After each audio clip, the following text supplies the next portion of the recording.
Ladies and gentlemen, welcome to the state of my account for November 2025. This is on main account. I don't do these as often as the GoTanks account, so it's always got to be for a notable purpose. I'm at 14 point, almost 2 million GP, which is so huge, so huge.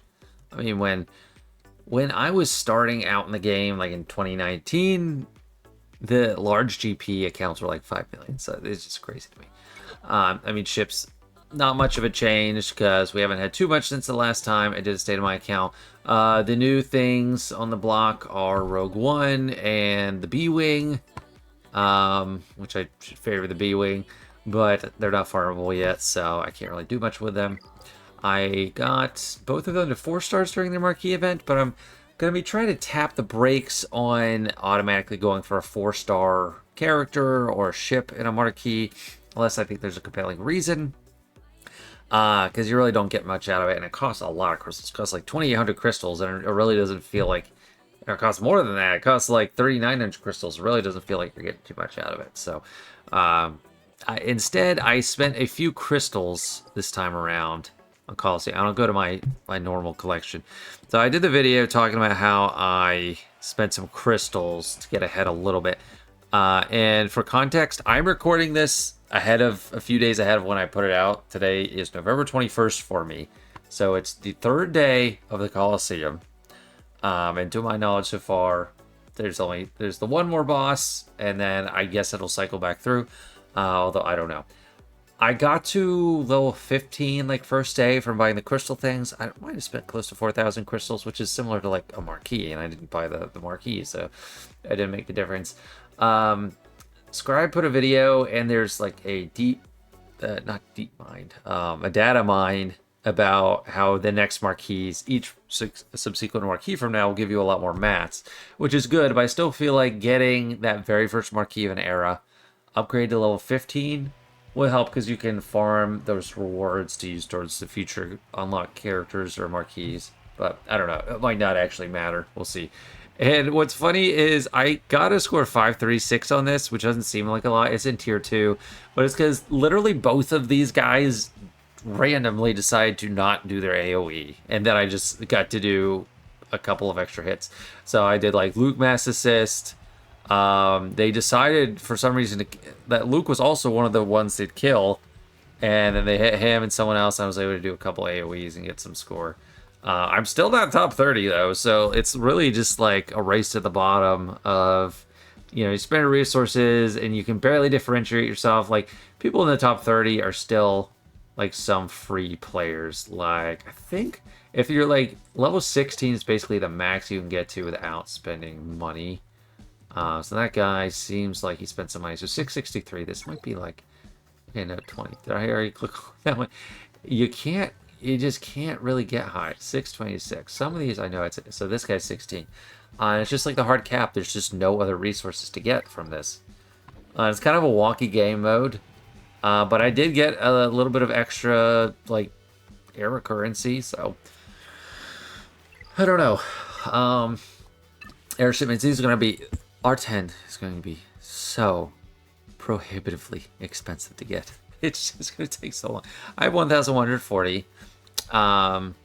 If I'm getting 300 a day, which would be lucky, you need like 14,000. It would take over a month and a half to get it. I mean, not accounting for when you level up, you get some. So you get a little, but it's like 10 per level. So you get like 650. It's going to be like a month and a half per R10 if you're a free player. Even if you're boosting yourself up a little bit with crystals. So that does make the free Relic 10 calendar a very interesting choice. Like, who do you go for R10 on first? And before I talk about that, I will talk about all the other farms I've been working on, which is almost exclusively Hondo. So over the past, since the last state of my account, I have almost exclusively worked on Hondo characters. I had that on Pirates up and running already. I got Moz since the last one, I think. And yes, I just checked. The last time I did state of my account, about oh, not quite 2 months ago. I did not have Maz yet, so I did unlock Maz. She's at Relic 7, 3 Omicrons. She'll probably be, Relic 8 at some point. There's a lot of Relic Hygiene I'm going to need to work on. Because it's like the floor needs to be raised. But, yeah, basically just been working on pirates. There's a couple characters I increased relics on just because I'm using them currently. I forgot to relock for GAC, but I got Cal from Relic 5 to Relic 7 because I use him frequently and I wanted him to not die. He did fine, even with that. And then for now, mainly just 5v5. Well, I guess 3v3 is going to be relevant too. K2SO, I got him from R5 to R7. It's kind of like a current thing with the Datacron. I throw him on the Leia team and he's kicking butt with that focus Datacron. But aside from that, haven't really done anything other than pirates. And I am on the home stretch with Hondo. All I have to do is Captain Silvo. And we got double drops going on right now. So, I mean, I'm going to get that soon. I won't do it today because I've already done this. I bought the 200s. And I bought like his full shipment slate from the weekly shipments last week because I wasn't sure if he'd be in Cantina or not. So I bought that was 85 shards for 6,800 crystals. It's bad, but also not too bad. I mean, if it wasn't double drops, then it would still be pretty slow. So I'll probably be able to unlock Hondo by the time we're in 3v3 JC, which is when it matters the most. There's territory war coming up, then we're gonna have a TB. I might have him by the time there's the next territory war set after the week of Thanksgiving, but who knows? Oh, actually, I'm just kidding. I had a couple of other updates other than pirates. I got Night Trooper and Death Trooper pretty to Relic 9. Because now it's just like trying to get more resources. So Relic 9 is going to be going out a lot more freely. We have droid brains. I use some converted droid brains to work on these two, and then Enoch will finish it out. So it's kind of a two-edged sword. Like that assault battle and the Qui-Gon Obi-Wan one were considered so valuable because droid brains were so hard to get your hands on. And they cost a lot of droid brains. But then it's like, that was one of the only ways to get them. But now it's easier to get droid brains, but you might as well get something for your troubles. So, you upgrade them. They're going to get some kind of benefit other than just, the Relic 9 stats. And on this account, I have plenty of Chirotech to spare. The bottleneck probably won't be the droid brains. See, let me get to 200. Yeah, still have 1,900 of each. I'm not hurting for them, so there you go. Not the problem. Garuda keypads are honestly like more of a problem now. So if I got each of these to like 500, which I don't need to stay at 500, that's still high. Still. Okay, each of them, not too bad. So I will be looking to bump some Relic 9s, but before I do that, there are a good number of Relic 5s that I need to work on. So on the GoTanks account, I am going to be upgrading, or I think I already released that video where there was a bunch of Relic 3s I need to get to Relic 5 to kind of be bare minimum viable in Erodium. For Kyber, I'm going to do 5 to 7, but I need a lot of signal data for that. I don't have a ton. I'm saving kind of what I have for an R10 and for Silvo and Hondo, but then I'm gonna do some hygiene, including a lot of pirates. So we got Echo. Use him with Queen Amidala more so than Bad Batch. Ethano and Quiggold, the new Maz Kanata team is a viable team. I need the whole team up and running to minimum viability. Juhani, I might have a little bit lower, is pretty low on the priority list. If we stop using Star Killer in TW altogether, or if the Stranger really disrupts things, then she will not even make it because she's just TW only. Oh, Ben, kind of necessary. Finn, Resistance to your opponent, Rose. That's all for one team. I've just left that Relic 5 for so long. Then Tusken Chieftain, Tusken Raider. It's a 3v3 only thing. I don't use Tuskens 5v5. L3, kind of a plug and play, or kind of a plug and play. Jupiter, kind of a plug and play. I don't have too many Relic 5s. I honestly have plenty. I've been working on this for a long time, and I didn't even know like it would be so necessary. I've been trying to Relic 7 as the like kind of the baseline for my endgame account for a long time, and it was just because yeah, it's it's a bump, it's a stat. It's cheap. Going from even 5 to 7 is way cheaper than I'd say even 7 to 8. So, and you get some good stats from that. I think if the stats from Relic 6 plus Relic 7 outweigh Relic 7 to Relic 8, since it's 2 levels on just basically anybody. So I was working on that. I have plenty of Relic 9s. I don't know, I have like 40 or something. All the GLs. But the next thing to think of, other than that, and what I'll do today is pick my first Relic 10. So, I made a video not too long ago about who's going to benefit the most from high Relic Delta. And I was thinking of Relic 10, but I was also just generally talking about big Relic differences.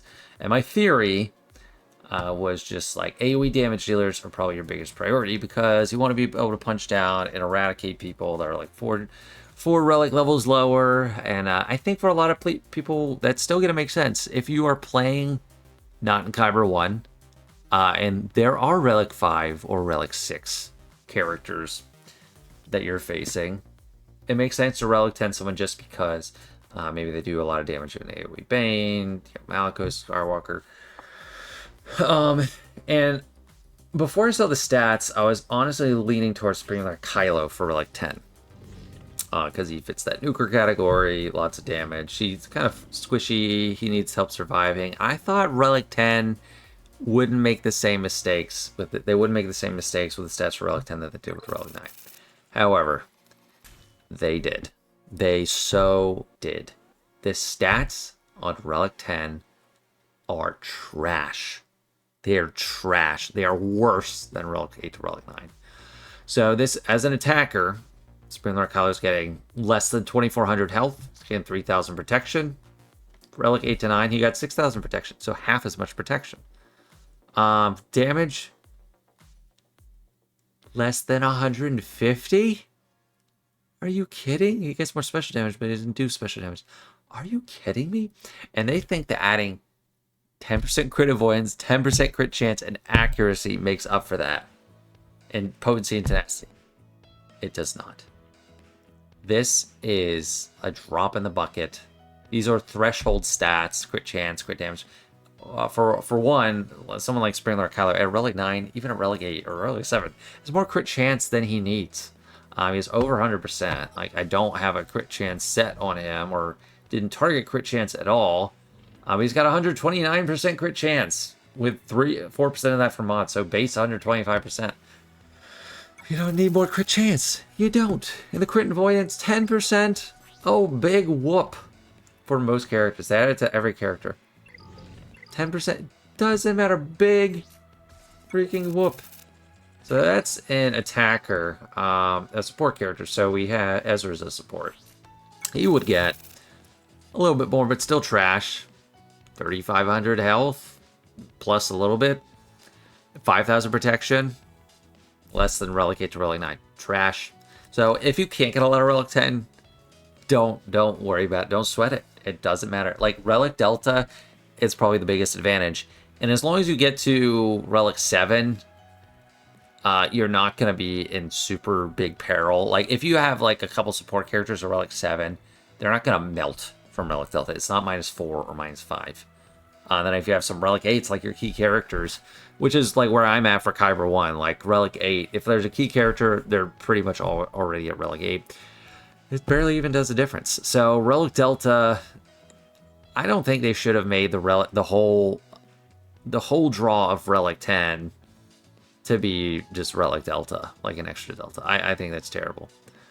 Someone like Ezra, no, he doesn't have crit avoidance to start. He's got dodge chance. He gets an extra 2.5%. Oh, and I forgot to say this on Slicker.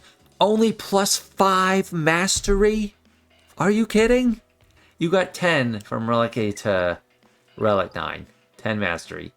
And how it applies, it's a very complicated thing. You have +10 there. I think Relic 7 or Relic 8 is even bigger. So let me find a Relic 7 here. Crew. 45 to 60, you get plus 15 mastery. And this mastery, it multiply, like there's a base value per stat that you have for mastery. So like, and I can't go into deep to it because I don't understand it fully. I don't know the specific numbers and people get confused. So armor, health, steel, and protection. You could have a flat value for what one mastery is worth of each stat that you have mastery in. Each character has a few different ones. Ezra has kind of a good one. He's got like dodge chance, he's got damage, crit chance, crit damage, deflection chance, dodge chance. That's good. I mean, deflection and dodge are the same, just special and physical. That's good, but your mastery is only affecting this. And the amount that any kind of percentage mastery gain is all based, it's multiplied against this number. So to only give 5 is just trash. I think this is embarrassing. Like, it's sad. I don't care about Relic 10. But that said, there's one character or one type of character that seems to get a big benefit. And it, like I said, it's the same mistake that they had with Relic 9. Tanks get like noticeably more of everything. So JML has protection. Tanks have protection mastery built in. So some of the protection gain is from that mastery, the 5 mastery. But he would get 13,000 extra protection and 9,000 extra health. The damage is like nothing, 36 damage. That's it. Someone like JML doesn't care too much about that. His damage based on protection, so you get a whole lot there. And they already have built-in crit avoidance. So it seems to me, it's again skewed towards tanks, which, you know, for the people that already only Relic 9 their tanks to begin with, it's kind of nice. It's like, oh well, the ones that are best for Relic 10, I already have at Relic 9. But yeah, it's just so sour. And then like Ahsoka would be pretty. So she was in my damage taker category. She does not do any damage really. It's just like the mastery gains through her team and her lead and her mechanics. I mean, this makes her pretty annoying. But unlike JML, so I guess she's a strength tank, so she doesn't have crit avoidance. So that crit avoidance, that's something that really is lost. Since it's a threshold thing, already having some makes it matter a lot more. So for JML, he's already got some extra crit avoidance going from 31% to 43%. That's something. But 10% crit avoidance, who cares? Who cares? And like they put it on everybody, but who really cares? There's one more consideration that I think people are looking into. So with ships, Leviathan, obviously the best ship in the game right now, has Darth Revan as his pilot. And I think some of these top players, I'm telling Baby Yoda did this. So some of these top players are going for, look at that, 75. Oh my god, this is one of the biggest accounts in the game, but that's 75 already. Some of these players are going for Darth Revan first, which it kind of makes some sense. It's a tiebreaker meta. It's like old school Galaxy of Heroes where there's no specific mods. So Darth Revan with Relic 10, that's at 187 speed. If you compare it to mine, I think I'll be at 184. Yeah, 184. So you get +3 speed from Relic 10. Which means if you do a mirror, and you have Relic 9 against Relic 10, you're always going to lose the coin flip, which it doesn't matter if it's 3, it would do that with 1. I've gotten it on pretty good word. I haven't tested it so much myself. I haven't even checked my fleet arena to see if anyone has Relic 10 on Darth Revan. But you still should win a mirror if you bring in Scimitar first. It's enough of an impact that, like, getting the 15 speed or 30 speed, and then you're reducing turn meter. It's enough. It should be. You remove some turn meter with Leviathan when you do the breach the engines. It's enough that you should still be able to win that mirror. But in the end, it's worth like a few banners because you'll never win the coin flip and you're going to lose someone in the meantime. For me, putting that free Relic 10, or like the free, like we get the expensive parts of it, putting that first Relic 10 on Darth Revan would feel like just a crying shame. It would just be a waste. It would just be so unfun. It's like, that's the only one I get that's not fun. My initial thought before was either Spring Like Kylo or Darth Bane, but since we're barely getting any extra damage and it's just relegated to Delta, I don't face many characters that are like Relic 10 would dunk on a Relic 6 just the way that a Relic 9 dunks on a Relic 5. People don't usually stop at 6, they stop at 5 or 7. And the people I face on this account don't really stop at 5. My first opponent this week had some Relic 5, surprisingly, but it's just rare. So Relic 10 to 7, it's not really dunking. And there's a lot of Relic 8s and Relic 9. So Bane, he can handle what he can handle. I don't think it's making too much of a difference. Honestly, what I want to go for probably is what I went on with on my small account. So Leia, like Jedi Master Luke, she is a tank. And also like Jedi Master Luke, she has base crit avoidance mastery. And kind of similarly to Jedi Master Luke, she does damage based on her health and her protection, but her health. It's built into her ultimate. It's 30% of her max health, 90% against enemies who are ambushed. This does some damage based on her health, I think. It's actually on the first special. Deal physical damage plus bonus true damage equal to 10% of her max health. So with her, it's not just the Relic Delta difference, it's a lot of damage based on health, which she is getting a lot more of than attackers are getting damage. She gets a tiny bit of damage, it doesn't matter. So the crit avoidance, it's stacking onto a bit of a tower that's already there. It's not just a random drop in the bucket. Accuracy, I don't care about. Crit chance, she has a lot of boost for crit chance anyway. Accuracy, just whatever. But I think I'd go with Leia. JML is great in theory, and when I got my first Relic 9, I put it on JML because he does all that damage based on protection. But you got to think of use cases, and right now my use case for JML is a lot more limited. So JML, it's difficult for him to counter many things where I'm at. Like, it's always kind of like a risk. There's some teams that just mechanically just shut him down. It doesn't matter how much protection he has because he's getting stopped with dazes. His whole team is very vulnerable to daze, and if you can't get a turn to cleanse with someone that has a cleanse, you're kind of screwed there, and you can't access that protection. And then his whole team dies around him, and then it doesn't matter how much protection he has because he'll just die on his own pretty easily. But Leia's way more relevant. I've long said she's the best character in the game because out of the Galactic Legends, I think she is the best. She has stood the test of time. She's used cases on both offense and defense, although on this account it is more offense. So I think I'm going to go with Leia. And I need a little bit more signal data for that, which is no sacrifice to buy a little bit. So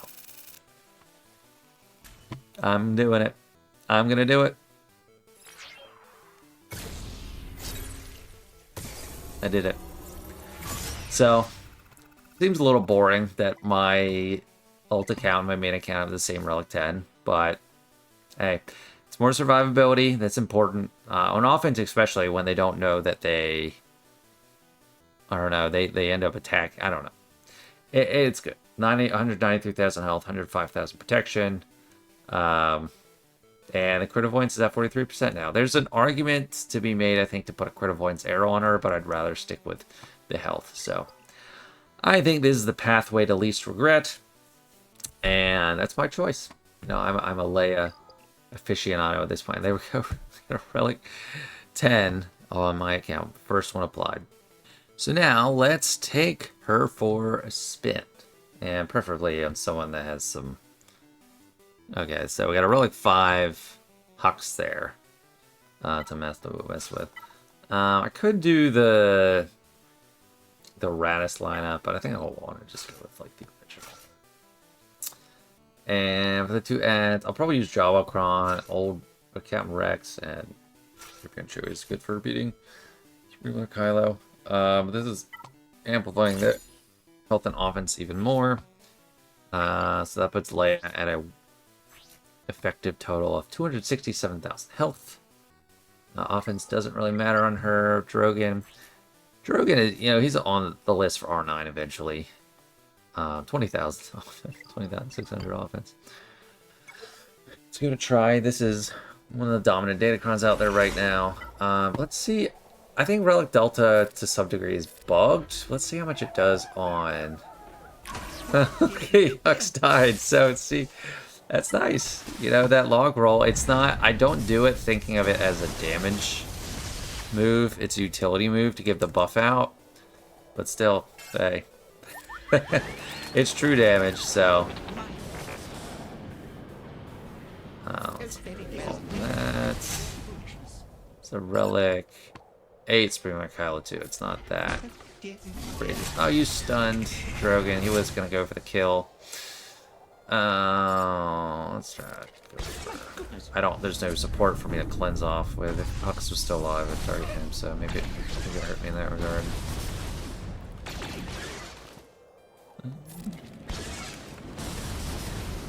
Come on, Leia.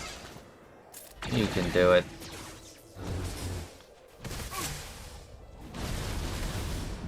I mean, it's not a good show that the first battle. I showed my Relic 9. I'm getting manhandled against Relic 8s, Relic 7s, Relic 5s, but I cannot revive anyone that died on Kylo's turn. I don't know if anyone died from like an assist. Okay, this is just uncalled for. See that damage? Great in theory, but I don't know. I'm not gonna regret that. Like, Leia is just so good.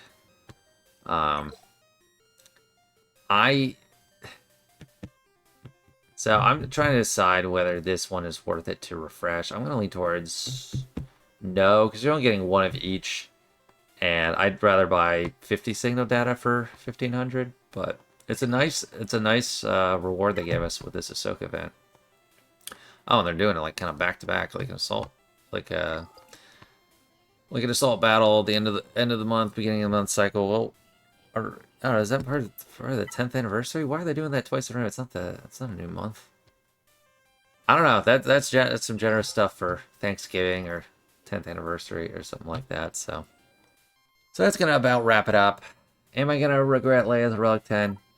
I don't think so. If there's someone I clearly come to regret, I can just do them next time in a month and a half or whenever I get enough currency to get another Relic 10 mat. But for now, I think she's going to do great. But anyway, that's it for this one. Thanks so much for watching. Hope you enjoyed and see you next time.